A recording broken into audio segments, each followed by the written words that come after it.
పార్వతీపురం మన్యం జిల్లా జిఎమ్మ వలస మండలంలోని ద్రాక్షిణి గిరిశిఖర్ గ్రామానికి ఇప్పటికీ రోడ్డు సౌకర్యం లేక గిరిజనులు ఇబ్బందులు పడుతున్నారు. అత్యవసర పరిస్థితుల్లో గర్భిణీలు రోగులను 2.5 కిలోమీటర్ల డోలులో మోసుకెళ్లాల్సి వస్తోంది. 108, 104 అంబులెన్స్ సేవలు కూడా గ్రామానికి చేరుకోలేని పరిస్థితి నెలకొంది.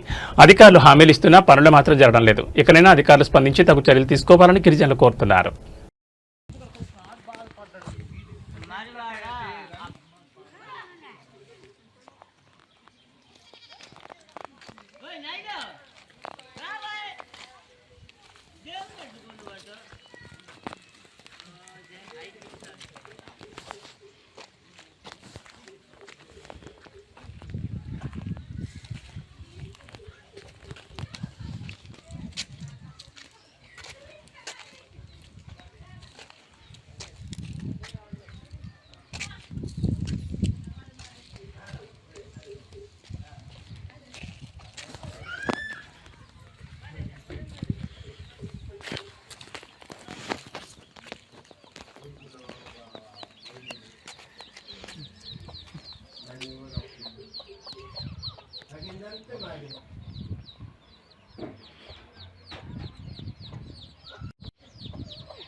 గారికి మీరు డోలీ మోతలు లేని గ్రామాలు చూడాలనుకున్నారు, కానీ మాకు మెయిన్ సమస్య ఏంటంటే డోలీ మోతలే.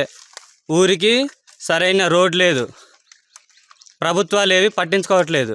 ఎలక్షన్స్కి ముందు మాత్రమే అధికారులు వస్తున్నారు, ఓట్ల గురించి అడుగుతున్నారు తప్ప గెలిచిన తర్వాత ఎవరు పట్టించుకోవట్లేదు. సుమారుగా కొన్ని సంవత్సరాల నుంచి ఇదే జరుగుతుంది. దయచేసి మాకు రోడ్డు కల్పిస్తారని కోరుకుంటున్నాం. అలాగే గవర్నమెంట్ బళ్ళు 108 కానీ ఇవేవి మాకు పైకి రావట్లేదు. గర్భిణీలకు దించాలంటే దారిలోనే డెలివరీ అయ్యి సుమారు 2.5 కిలోమీటర్లు మోసుకుని వెళ్ళడం కానీ జరుగుతుంది. మధ్యలోనే డెలివరీ అయిపోవడము ఇలాగ ప్రాణాపాయంగా ఉంది. దయచేసి మా గ్రామం పార్వతీపురం మన్యం జిల్లా జీఎంవలస మండలం కొండచిలకం పంచాయతీ ద్రాక్షిని గ్రామం. ఒక ఎంక్వైరీ కానీ లేదా ప్రభుత్వానికి చెప్పి కానీ మాకు రోడ్డు త్వరగా వేయిస్తారని కోరుకుంటున్నాం. సుమారు మా విలేజ్లో 84 ఇళ్ళు ఉన్నాయి, 300 మంది జనాభా. అలాంటిది బాగాలేకపోయినప్పుడు కానీ అర్జెంటుగా అత్యవసరంలో దిగాలంటే డోలి మోతలు లేదా నడుచుకుని వెళ్ళాలంటే 2 కిలోమీటర్ దూరం వరకు గవర్నమెంట్ బళ్ళు రాక చాలా ఇబ్బందులు పడుతున్నాం. దయచేసి మాకు రోడ్డు కల్పిస్తారని పవన్ కళ్యాణ్ గారిని కోరుకుంటున్నాం. ఇప్పటికైనా శ్రీ డిప్యూటీ సీఎం పవన్ కళ్యాణ్ గారు మా ఊరి గ్రామం సమస్యను పరిష్కరించి రోడ్డు కల్పిస్తారని కోరుకుంటున్నాం. మా ద్రాక్షిని జీఎంవలస మండలము పార్వతీపురం మన్యం జిల్లా కొండచిలకం పంచాయతీ. మాకు రోడ్డు కావాలంటే అయ్యట్లేదు. మినిమము వైసీపీ వచ్చినప్పుడు అదే చెప్పారు, టీడీపీ వచ్చినప్పుడు అదే చెప్పారు, రోడ్ వేస్తామని. ఇంతవరకు అయ్యట్లేదు. మరి పార్వతీపురం మైనం జిల్లా అండి, మరి జీఎంవలస మండలము దాసన గ్రామం నుంచి మాట్లాడుతున్నామండి. మాకు రోడ్డు సదుపాయం ఏటీ లేదు. మాకు డెలివరీ కేసులు వెళ్ళడానికి మాకు అవకాశం అవ్వట్లేదు. మధ్యలో డెలివరీ అయిపోతే ఇబ్బందులు వస్తున్నాయి. మాకు ఆ డోల్తోని దిస్తున్నాము. ఆ మా పరిస్థితి ఏటి, మా సమస్యలు ఏటో, మా ఊరి సమస్యలు మాకు అవి తెలియచేయాలి. నాయకులు వస్తున్నారు, వచ్చి మాకు ఎలక్షన్ టైం అయితే దగ్గరలో మాకు ఎలక్షన్ టైంలో వస్తున్నారు. వచ్చి చూసి మాకు ఓటు ఇది ఇలాగేయండి, అలాగేయండి, ఇదేయండి, అదేయండి అనేస్తున్నారు. కానీ మాకు ఇప్పుడు చేయించేస్తాం రోడ్డు, ఇదిగో అయిపోద్ది, అదిగో అయిపోద్ది అంటుండ్రు. ఇప్పటికి రోడ్డు లేదు, ఏటి లేదు, అలాగే పడున్నాయి మా రోడ్డు. అలాగే ఉండిపోయి ఎవరు గెలిచినా మాకు పట్టించుకోవడం లేదు. మాకు రోడ్డు బాగలేదండి సార్.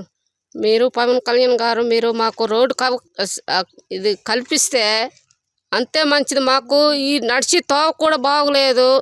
మేము ఏది చేయాలనే చేయలేకపోతున్నాము. గర్భిణులు కూడా అయితే ఒక వేకుని తెద్దమనే అంబులెన్స్ కూడా రాలేదు. అంబులెన్స్ ఫోన్ చేస్తే ఇది ఉప్పు మేము రాలేము, ఇది అదే అనేస్తుండ్రు. మాకు ఎవరు పట్టించుకోలేదు. ఎన్నికల టైం అయితే ప్రతి నాయకులు వస్తున్నారు, కానీ మాకైతే మాత్రం ఇప్పుడు ఏ రోడ్డుకు ఎవ్వడు చూపుకు రాలేదు. దయచేసి మా రోడ్డు మీరు కల్పిస్తే అంతే చాలు. మా వీధి రోడ్లు కానీ లేదా తంబాలు లేవు, తంబాలు కరెంటు కూడా చీకితే మరి ఒకటి నీరు కూడా బాగోలేదు. బురద నీళ్ళు, వర్షాలు వస్తే బురద నీళ్ళు తాగుతాము. అది కాక మళ్ళీ ఏ ఒక్కడైనా సరే ఆరోగ్యం బాగోలేదన్న అంబులెన్స్ కూడా రాకుంటుంది. ఇప్పుడు మాకు సమస్య ఏంటంటే ఈ రోడ్డే బాగోలేదు, రోడ్డు కూడా ఆవిడ పట్టించుకోలేదు. ఇదిగో అదిగో శాంక్షన్ అయిపోయింది అనేసి అంటున్నారు. కాకపోతే మేము వస్తుందనేసి మేము ఆశపడినా కూడా ఆ రోడ్డు గురించి ఆవిడ పట్టించుకోలేదు. ఏదో చిన్న రోడ్డు లాగా చేయబట్టి మాకు ఈ రోడ్డే కానీ చేస్తే పవన్ కళ్యాణ్ గారికి అంతే 10,000 నమస్కారం అండి.